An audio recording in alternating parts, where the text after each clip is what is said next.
Hey everyone!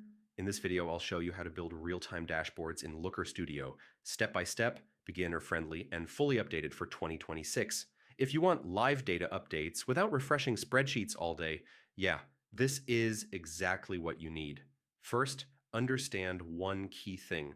Looker Studio doesn't refresh data every second, but it can show near real-time data when connected to the right sources. So start by opening Looker Studio and creating a new report. Next, connect a real-time friendly data source. Google Analytics 4, Google Sheets with live updates, BigQuery, and some ad platforms work great here. Choose your data source and make sure it updates automatically on its own. That part is important. Once connected, add your first chart. Start simple, like scorecards for active users, sessions, revenue, or conversions. These metrics update frequently and work best for real-time views. Now adjust the data freshness. Go to Resource, Open Manage Added Data Sources, and check the refresh settings. Looker Studio automatically pulls updates based on the source, so you don't need manual refresh buttons, which is nice. Design matters a lot for real-time dashboards. Keep charts minimal and focused. Use fewer visuals per page so data loads fast.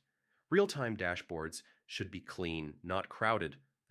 Clarity beats complexity every time. Next, add filters carefully. Date filters should be set to today or last 30 minutes where available. This ensures users always see the most recent data without changing settings. If you're sharing this dashboard, use View Access Only.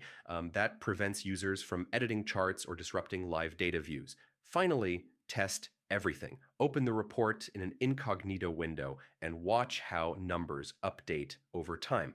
If values change smoothly, your real-time dashboard is working properly. And that's it.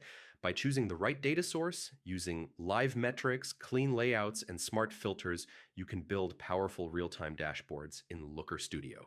If this guide helped you, don't forget to like, share, and subscribe for more Looker Studio tutorials. Thanks for watching, and I'll see you in the